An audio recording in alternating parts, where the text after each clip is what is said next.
경기도 양평에 가면은요, 옛날에는 거기가 양평이었는데 지금은 남양주시로 이렇게 편입이 됐는데 두물머리라는 곳이 있습니다. 두물머리, 두 갈래의 물이 한 곳에서 만나는 그 동네입니다. 북한강과 남한강이 만나는 동네예요. 그래서 큰 한강 줄기를 이루어서 김포로 빠져나가는 그 한강입니다. 거기에 가면은 어떤 분의 그 묘소가 있어요. 제가 서울에 살 때 그 동네를 종종 갔습니다. 마음이 좀 울적하거나 좀 바람 좀 쐬고 싶거나 그럴 때 혼자서 차를 몰고 월요일날 거기 가가지고 앉아서 좀 있다가 책도 보고 그렇게 하고 왔습니다. 거기에 어떤 분의 무덤이 있냐면은 제가 힌트를 제가 앞에 그분의 호를 얘기를 해볼게요. 여러분 그 호 다음에 어떤 이름이 나오는지 한번 맞춰보시기 바랍니다. 퀴즈입니다. 다산? 그렇죠. 오, 대단하신데요. 많이 아시네요. 정약용 선생님의 무덤이 거기 있어요. 두물머리라는. 근데 그분의 고향이 거기입니다. 거기에서 태어났고 거기에서 자랐고 거기에서 결혼을 했고. 자, 제가 좀 정약용 선생님의 얘기를 좀 하려고 하는데요. 조선 후기의 실학자입니다. 그리고 정조라는 임금의 절친이었어요. 세종대왕에게 장영실이라는 사람이 있었다면 정조에게는 정약용이 있었습니다. 자, 그런데 이 정약용이라는 사람이 굉장히 탁월하게 공부를 잘했어요. 그 앞서 이조판서를 지냈던 윤선도의 외증손입니다. 대대로 학자 집안이었습니다. 여러분 혹시 TV에 정혜인이라는 남자 탤런트가 있어요. 영화도 찍고 예쁘장하게 생긴 남자인데 이 친구가 정약용 선생님의 직계 4대손입니다. 학자 집안에서 왜 연예인이 나왔는지 모르겠어요. 부모님들은 의사들이라고 하는데 좀 안타깝고 저는 개인적으로 좀 그렇습니다. 자, 조선 후기 실학자.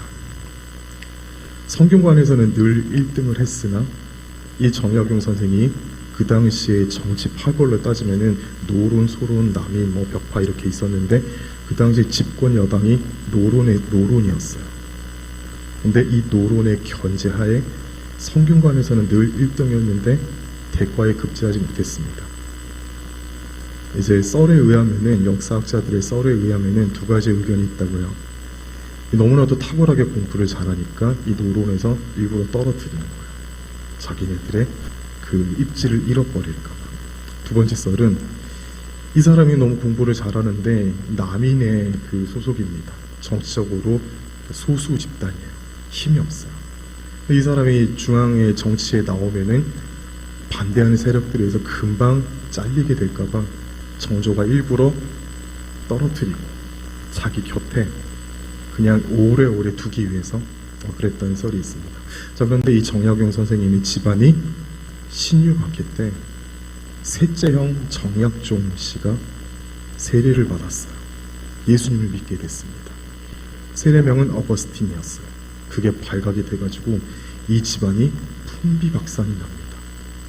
큰형 정약현 씨는 그냥 한양에서 쫓겨나고 둘째 형 정약전 씨는 흑산도로 유배를 갑니다. 여러분 잘 아시는 자산어보라는 책을 쓴 분이 이분의 둘째 형이에요. 셋째 형 정약종 씨는 순교를 당합니다. 순교자 집안이에요. 그리고 이 정약용 씨는 해남 강진으로 유배를 가게 됩니다. 다행히 흑산도와 강진이 가까워서 이 약전, 약용 형제가 서신을 주고 갔죠. 너무나도 안타까운 그런 인물이었습니다. 그래서 이분이 집필활동을 유배지에 가서도 집필활동을 많이 했어요. 흠흠심성, 재판과 판결에 관한 책, 경세유표, 경제적인 지표와 행정관들이 어떻게 일을 해야 되는가, 그리고 목민심성, 대표적인 세 가지입니다. 경세유표, 흠흠심성, 목민심성. 목민관들이 어떠한 태도와 마음가짐으로 목민을 해야 되는가, 지방을 다스리는 공무원들, 지역의 행정자치단체 장들이 지금으로 치면은 어떻게 해야 될 것인가. 근데 이 책을 보면은요, 목민이라고 하지 않았습니까? 목회를 하는 목회자들이 어떠한 마음가짐으로 성도를 돌봐야 되는가, 너무나도 좋은 교훈이 됩니다. 근데 그 책 말고도 최근에 저하고 나이가 같아요. 79년에 그 발간된 책이 있습니다. 유배지에서 보낸 편지. 이 책이 있어요. 정약용 선생님이 자기의 아들들에게, 형제들에게, 그리고 제자들에게, 가족들에게 보낸 편지예요. 저는 그 책을 너무너무 좋아합니다. 저는 개인적으로 가장 존경하고 사랑하는 위인이 있다면 이분이에요. 그래서 TV를 보거나 거실에 어디 왔다 갔다 하거나 뭐 하다가 정약용이라는 이름만 돌리면 고개를 돌리고 집중해서 봅니다. 중학교 2학년 때 이제 토요일이 되면은 학교 마치면은 이제 광화문에 있는 교보문고에 엄마 퇴근 기다리면서 서점에 가요. 거기에서 한 책을 만났어요. 소설책이었는데 그게 소설 목민심서였어요. 황희경 씨가 쓴 이제 역사 소설입니다. 그 책을 읽고 그 정약용 씨의 시대와 그분에게 완전히 빠져들게 됐어요. 그래서 좋아하게 됐습니다. 근데 그 유배지에서 보낸 편지라는 책을 보면은 저는 그 책이 설교하는데 너무너무 도움이 되더라고요. 왜냐하면 거기에는 이제 기독교 세계관에 안 맞는 게 딱 하나 있습니다. 제사를 어떻게 드릴 것인가? 조상신을 어떻게 모실 것인가? 정약용 씨 집안이 천주교를 믿는 사람들이 있었다고는 하나 정약용 씨는 천주교 신자는 아니었어요. 근데 그 내용 빼면은 학문을 어떻게 할 것인가? 가족을 어떻게 대할 것인가? 임금을 어떻게 섬길 것인가? 내가 앞으로 다스리고 내가 섬겨야 될 사람들에 대해서 어떤 마음 태도를 가질 것인가? 쉽게 말하면 인생을 어떠한 태도로 살아가야 될 것인가? 비슷한 책으로 율곡 이희 선생님이 쓴 격몽요결이라는 책도 똑같은 결을 같이 하고 있어요. 학문을 어떻게 대할 것인가? 앞으로 학문을 하는 사람이 어떠한 태도로 학문을 할 것인가? 그 학문을 배운 후에 어떻게 살아가야 될 것인가? 그걸 가르치는 책이거든요. 여러분 그 아들들하고 손주들에게 이 두 책은 꼭 읽히십시오. 너무너무 우리 신앙의 세계관하고 너무너무 잘 맞아요. 유배지에서 보낸 편지, 정약용, 그리고 율곡 이희 선생님의 격몽요결. 이 책은 꼭 읽어야 되는 책이에요. 자, 제가 지금 정약용 선생님의 얘기를 합니다. 여러분들은 어떤 사람을, 역사 가운데 있었던 사람을, 어떤 사람을 존경하고 흠모하십니까? 다 이름 하나씩은 있을 거예요. 역사 가운데 우리나라를 빛낸 위인들, 세계의 역사 가운데 한 획을 그은 사람들이 너무나도 많죠. 우리나라의 광개토 대왕 한번 생각해 봅시다. 이분이 비록 38살 일찍 이른 나이에 요절을 하긴 했지만 저 멀리 만주와 중국과 심지어 일본 교토까지 그의 다스림의 영역이 넓었습니다.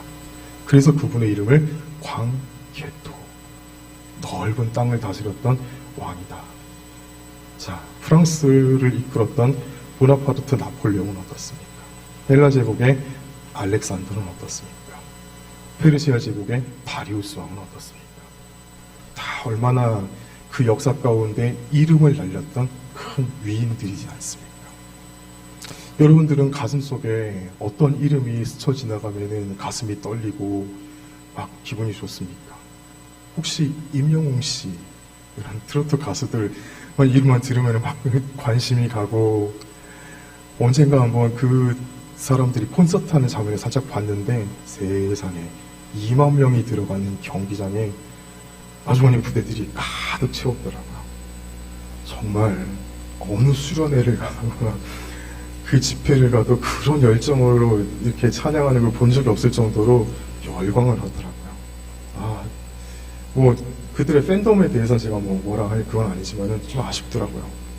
참 인생이 하나님께 저렇게 열광하고 하나님의 이름만 들으면 가슴이 떨리고 예배의 자리에 가면은 하나님의 이름을 찬양하고 싶어서 어쩔 줄 몰라. 하나님을 찬양할 때 그 순간이 가장 행복한 순간이고 그래야 되는데, 임영웅 씨는 뭐 비판하고 뭐 그러는 건 아닙니다만, 우리가 인생을 살아가면서 한 사람 이상씩은 내 가슴을 떨리게 하는 사람이 있습니다.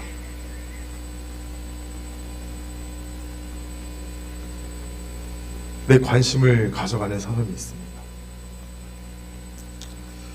자, 그런데 그 이름이 우리는 또 한 분을 향해야 합니다. 그게 누구이겠습니까?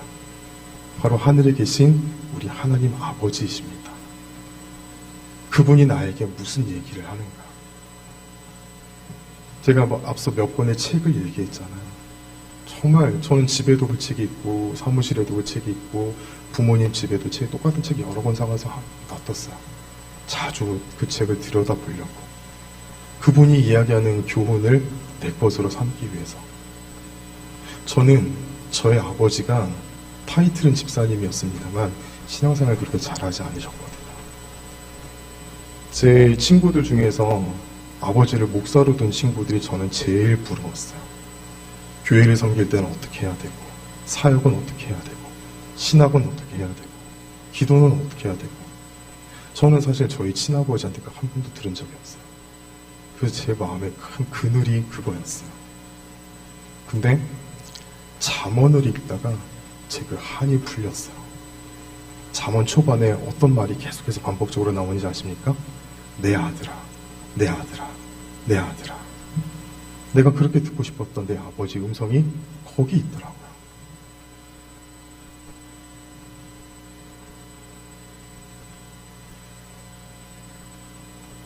누구의 이름을 붙들고 계십니까? 누구의 말을 듣기를 원하십니까? 책에서 나오는 교훈도 우리 인생을 굉장히 안전하고 견고하고 그리고 품위 있게 우리 인생을 만들어줍니다. 간혹 가다가 이런 얘기하는 분들이 있어요. 뭐 매너와 에티켓이 뭐 그런 게 밥 먹여주나요? 그런 태도가 밥 먹여주나? 근데 그게 전부예요.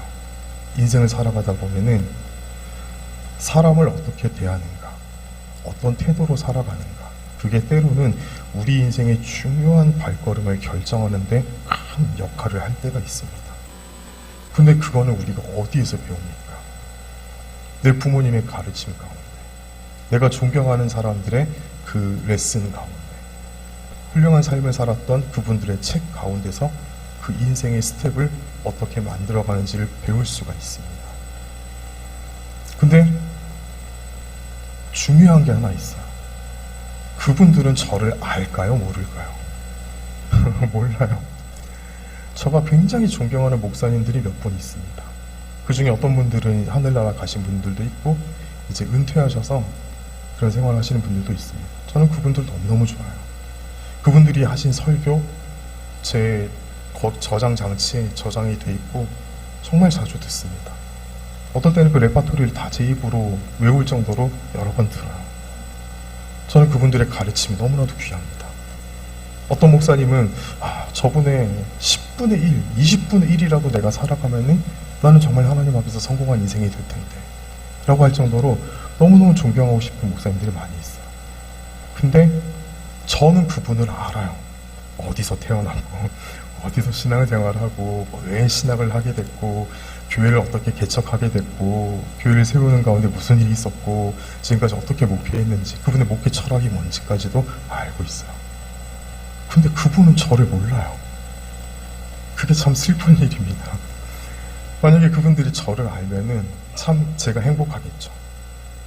근데 그럼에도 불구하고 그분들의 가르침은 저에게 너무나도 중요한 인생의 신호등이 될 때도 있고 때로는 안전벽이 될 때도 있고 때로는 깜깜한 길을 걸어가는데 단 하나의 밝은 길이 되기도 합니다.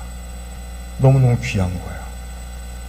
자, 그런데 하나님께서 우리를 바라보실 때 어떻겠습니까? 우리는 내가 좋아하는 사람의 말을 찾아서 인생의 교훈을 배웁니다. 그런데 하나님께서는요, 우리가 하나님을 찾아가기 전에 하나님께서 우리를 먼저 찾아오셨습니다. 인생은 타이밍입니다. 한 번 더. 아무 일 없었다는 듯이 우리가 하나님을 찾아가기 전에 하나님께서 우리를 먼저 찾아오셨습니다. 이게 얼마나 놀라운 말인지 몰라요.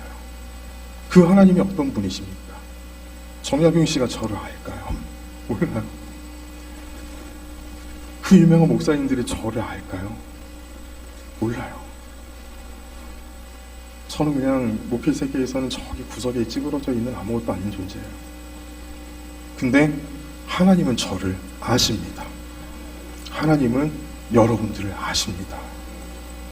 근데 그 하나님이 어떤 분이십니까? 아무리 역사적으로 많은 사람들의 존경을 받는 훌륭한 사람이라 할지라도 그 사람의 생각과 그 사람의 교훈과 그 사람의 업적이 감히 하나님께 비교라도 되겠습니까? 찬송가 가사 빌려와서 하늘을 두루마리 삼고 땅을 바닷물을 먹물을 삼아도 비교가 할 수 있겠습니까? 하나님께서 가지신 지식과 하나님께서 가지신 지혜와 하나님께서 우리 인생을 향해서 가지고 계신 수많은 선택지, 인생은 선택이에요. 우리가 무엇을 선택하든지 하나님을 믿지 않는 세계에서는 그것이 나의 책임이라고 합니다만, 그런 하나님에게는요, 우리가 무엇을 선택을 하든 모든 그 경우의 수가 하나님의 마스터 플랜 안에는 다 들어있어요. 하나님께서는 우리에게 하나님의 뜻이 무엇인지를 가르쳐 주시기 원하시고 우리가 그 길대로 살아가기를 원하십니다. 그래서 하나님께서는 우리에게 말씀하세요. 성경이 기록된 것은 약 1600년과 1700년 전입니다. 모세가 하나님의 성령의 감동을 받아 모세 오경을 기록을 하고 그 뒤에 수십 명의 사람을 통해서 성경이 기록이 되었어요. 하나님께서 그 성경을 기록하실 때 뭘 생각하셨을까요? 단순히 하나님 자신을 알리기 위해서, 홍보용으로, 기독교라는 여러 종교 중에 하나의 경전으로 삼기 위해서 하나님께서 이 성경을 쓰셨겠습니까? 물론 그럴 수 있습니다만 그건 아주 하나님께서 성경을 기록한 목적의 극히 일부분에 불과합니다. 하나님은 이 성경을 저와 우리를 위해서 쓰셨어요. 읽어보라고. 우리를 사랑하시고 우리를 구원해 주시고 우리 인생을 그 하나님의 놀라운 사랑과 그 권능으로 이끌어 가시는 하나님이 누군지 우리에게 가르쳐 주기 위해서 하나님께서 그 이유를 가지고 성경을 기록하셨어요. 하나님의 말씀 안에는 하나님의 모든 것이 담겨 있습니다. 하나님의 모든 것이 담겨 있다는 것은 우리 인생의 해답이 다 담겨 있다는 거예요. 우리가 이해되지 않아도 그러나 이 하나님의 말씀 안에 말씀을 읽으면서 성령께서 깨닫게 해주시는 목회자들을 통해서 우리에게 그 성경 말씀을 풀어주시는 성령 하나님의 그 활동을 통해서 성령 하나님의 역사를 통해서 하나님이 누구인지 무엇을 하셨는지 그분이 우리에게 어떤 의미인지 내가 누구인지 내가 뭘 해야 되는지 여기에 모든 것이 담겨 있습니다. 자, 우리 오늘 6절을 한번 볼까요? 6절에 보면은 세상 중에서 내게 주신 사람들에게 내가 아버지의 이름을 나타내었나이다. 마치 제가 정약용 선생님을 존경하듯이 예수님께서 하나님의 택한 백성들에게 하나님의 이름을 나타내 보이셨다는 말입니다. 단순히 하나님의 이름만을 소개한 것이 아니라 하나님의 성품, 하나님의 사역, 하나님의 능력을 예수님께서 보여주셨다는 말입니다. 그들은 아버지의 것이었는데 내게 주셨으며 그들은 아버지의 말씀을 지켰습니다. 그렇게 말씀을 하십니다. 자, 그런데 8절을 보면은요. 8절을 보면 나는 아버지께서 내게 주신 말씀들을 그들에게 주었사오며 그들은 이것을 받고라고 했습니다. 6절과 8절의 말씀은 논리적으로 조금 이해가 안 되는 게 있어요. 말씀을 지키기 위해서는 먼저 뭘 해야 됩니까? 규칙을 지키기 위해서는 먼저 뭘 해야 됩니까? 규칙을 알아야 돼요. 규칙을 배워야 돼요. 그런데 예수님의 말씀은 지금 순서가 뒤바뀌어져 있어요. 6절에는 말씀을 지켰습니다. 우리를 보고 하는 말입니다. 근데 8절에 가서야 내가 그들에게 말씀을 주었습니다. 그렇게 얘기하고 있습니다. 이 말을 좀 어떻게 이해를 해야 될까요? 그래서 찾아봤어요. 6절에 말씀을 지켰나이다 라는 뜻은 먼저 그 이전에 예수님께서 뭘 하셨습니까? 하나님의 이름을 예수님 자신을 통해서 우리에게 주셨다고 했습니다. 6절에 말씀을 지키었나이다라는 말은 하나님 당신의 이름을 귀하게 붙들도록 내가 그들 가운데 사역했습니다. 그 뜻입니다. 이 말은 우리가 하나님의 이름을 귀하게 붙들었다는 말입니다.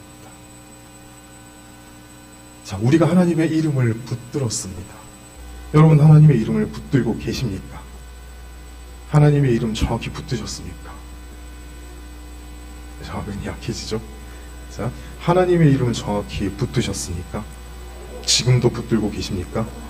앞으로도 절대 놓지 않으실 겁니까? 자, 이 일이 어떻게 가능했습니까?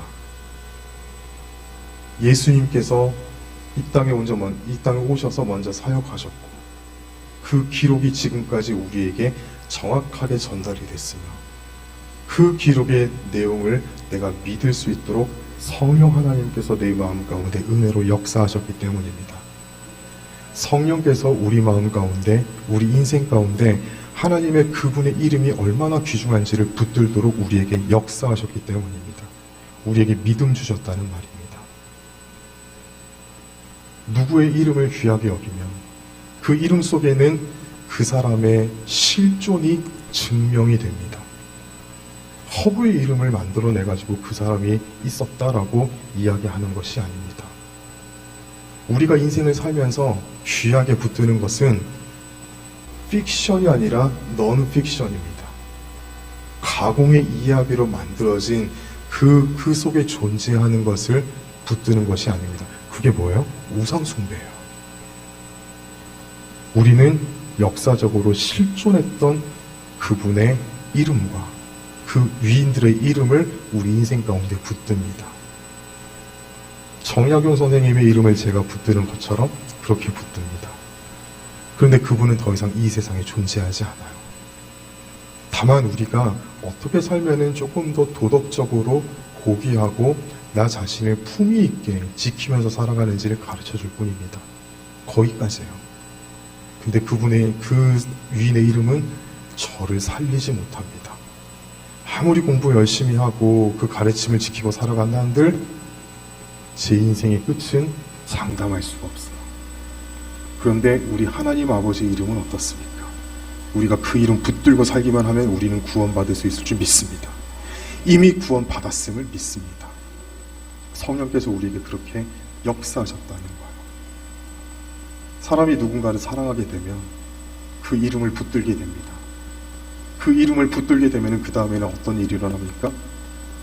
그 사람이 했던 일을 존경하게 돼요. 그 사람이 하는 말에 경청을 하게 돼요. 그 사람이 하는 말을 나도 내 삶 가운데 만들고 싶어 합니다. 이게 은혜입니다. 하나님의 이름을 붙들게 되면 6절의 말씀처럼 하나님의 이름을 귀하게 붙들게 되면 그 다음에 우리 가운데 어떤 일이 일어납니까? 하나님의 말씀을 따라 지키고 살고 싶은 거룩한 소원이 일어나게 됩니다. 부족한 나의 것을 나중에는 하나님께 드리고 싶어하는 그런 마음까지도 생기게 됩니다. 세상의 그 어떤 이름과 그 어떤 권세와 그 어떤 좋은 것도 하나님의 자리에 절대로 가까이 다가오지 못하게 하나님의 이름을 꽉 붙들게 됩니다. 이게 되어지는 은혜입니다. 8절에 보면은요, 내게 주신 말씀들을 그들에게 주었사오며, 예수님을 통해서 하나님의 성품과 하나님의 뜻과 하나님의 권능과 하나님의 말씀이 우리에게 전해 주었다는 겁니다. 자, 그런데 그 예수님을 통해서 주시는 하나님의 권능은 또 우리가 누구를 통해야지만 얻을 수가 있습니까? 예수님은 지금 어디 계십니까? 하나님 보좌 우편에 앉으셔서 우리를 위해서 간구하고 계십니다. 우리와 함께 하시는 분은 누구이십니까? 성령 하나님입니다. 그러므로 오늘 이야기의 결론입니다. 하나님의 말씀 잘 붙들고 살아가는 인생이 되기 위해서는요, 하나님을 사랑해야 돼요. 하나님의 이름을 귀하게 붙들어야 돼요. 이 은혜가 우리 가운데 더욱더 풍성하게 부어지기를 간절히 소원합니다. 그런데 성령님의 도우심이 없이는 성령님의 임재와 성령님의 충만하심과 성령님의 강력한 역사가 없으면 이게 되지 않아요. 우리는 계속해서 기도해야 됩니다. 두 가지입니다. 첫째, 성령님의 임재를 사모하게 하여 주시옵소서. 성령님의 임재는 성령님의 충만하심을 포함합니다. 성령님은 우리식으로 표현하자면 인격적이십니다. 성령님을 간절히 모시기를 원하고 성령께서 거할 수 있는 터전을 만드는 사람에게 성령께서 임재하십니다. 이 성령의 임재를 모시고 살아가는 우리 모두가 되시기를 간절히 축복합니다. 어느 순간 신압으로 슬그머니, 그런데 절대로 빠져나가지 않는 마음이 찾아오기 시작합니다. 이 고백을 할 수 있는 마음입니다. 하나님, 지금까지는 내가 하나님 없이도 조금은 살 수 있을 것 같았는데 이제는 하나님 없이는 절대 못 살 것 같아요. 하나님 나의 전부이십니다. 그 하나님께 내가 나의 좋은 것을 드리고 싶어요. 하나님, 그런데 내가 아직 하나님께 드릴 게 없어요. 하나님, 나를 고쳐주시고 나를 치유해 주시고 나를 깨끗하게 씻어주시고 나에게 권능 더하시고 은사 더하셔서 내 삶이 이제부터는 하나님께 마이너스가 아니라 플러스가 될 수 있도록, 그렇게 살아갈 수 있도록 하나님 나를 도와주세요 라는 그 소원이 생기게 됩니다. 이 소원은 성령의 임재를 모시고 살아가는 사람이 아니고서는 도저히 품을 수 없는 소원입니다. 이 마음이 여러분들에게 풍성하게 부어주시기를 간절히 축복합니다. 둘째는요, 예수님 믿는 믿음 부어 주시옵소서. 예수님께서 제자들에게 이렇게 말씀하셨어요. 믿음을 더하여 주소서라고 기도하라. 믿음은 내 노력에서 만들어지는 것이 아닙니다. 물론 우리가 하나님을 잘 섬기기 위해서 열정을 가지고 이 열정의 온도가 떨어뜨리지 않기 위해서 계속해서 우리가 훈련받는 것도 중요합니다만, 그러나 그 근본은 어디에 있습니까? 주님의 사역에 달려 있습니다. 하늘에서부터 우리에게 부어지는 겁니다. 믿음은 이렇게 받는 겁니다. 내가 어느 정도 직분 받았다고, 신앙생활에 연차가 됐다고 내 믿음 자연히 커지는 거 아닙니다. 하나님께서 언젠가는 우리 실체를 정확하게 보여주실 때가 있습니다. 내가 하나님 앞에 얼마나 빈털터리인가, 내가 하나님 앞에 얼마나 아무것도 쌓아오지 못하고 살았던가, 내 믿음이 있다고 생각했는데 내 믿음은 아무것도 아니었구나. 언젠가 하나님께서 우리가 인생 살아가면서 몇 번의 그 엑스레이의 그 강력한 빛을 우리에게 비추어 주실 때가 있습니다. 그때 우리 엎드려야 됩니다. 근데 그때가 하나님의 은혜가 임하는 시간입니다. 이 은혜의 시간이 자주자주 우리에게 찾아오는 역사가 있기를 간절히 소원합니다.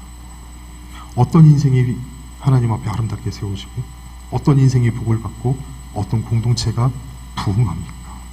어떤 공동체 가운데 놀라운 역사가 일어납니까?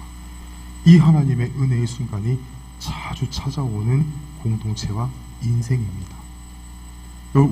저를 포함해서 우리 모든 인생이 하나님 앞에 정직하게 세워지는, 그래서 우리가 하나님 앞에 엎드려서 주여 나에게 믿음 더하소서, 주여 나에게 은혜 더하소서, 내 삶이 하나님의 은혜로만 세워질 수 있도록 주여 나를 놓지 마소서라고 고백하시는 이 기도가 우리 가운데 끊어지지 아니하도록 날마다 주님 앞에 나와 엎드려 기도하는 은혜가 있기를 진심으로 축복합니다. 또 우리 공동체 가운데 이 은혜가 예배 시간마다 부어지는 그런 놀라운 은혜가 있기를 간절히 우리 공동체를 위해서 축복하며 그렇게 기도하십시다. 여러분 사시면서 그런 소원 없으십니까? 내가 섬기는 교회에 큰 부흥이 일어나기를 원하는 그 소원 있으십니까? 없으면 안 됩니다. 하나님 앞에 서는 날까지 이 소원을 우리 마음의 중심에 품어야 돼요. 주여, 내가 섬기는 공동체가 수년 내에 부흥하게 하여 주시옵소서. 안 믿는 사람들이 우리 교회에 찾아와서 예수 믿는 역사 일어나고, 은혜에 갈급한 영혼들이 우리 교회에 자꾸 찾아와서 이 자리를 채우고, 예배 시간마다 강단에서 부어지는 하나님의 놀라운 성령의 권능과 은혜가 부어지는 교회 되게 하여 주시옵소서. 부흥의 시대는 끝났다, 이제는 생존이다라고 얘기하는 한국 교회 가운데 그렇지 않아. 하나님의 은혜를 사모하는 공동체는 언제나 하나님께서 부흥을 일으켜 주실 준비가 돼 있어라고 보여주는 그런 공동체 세우고 싶지 않으십니까?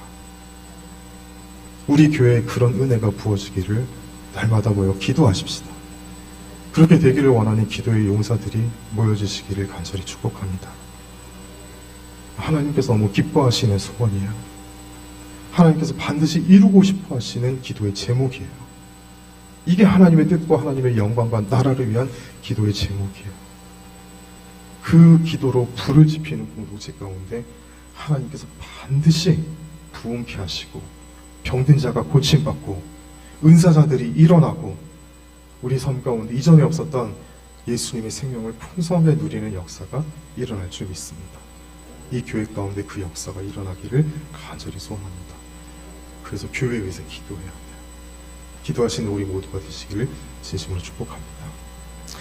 하나님의 이름에는 생명이 있습니다. 능력이 있습니다.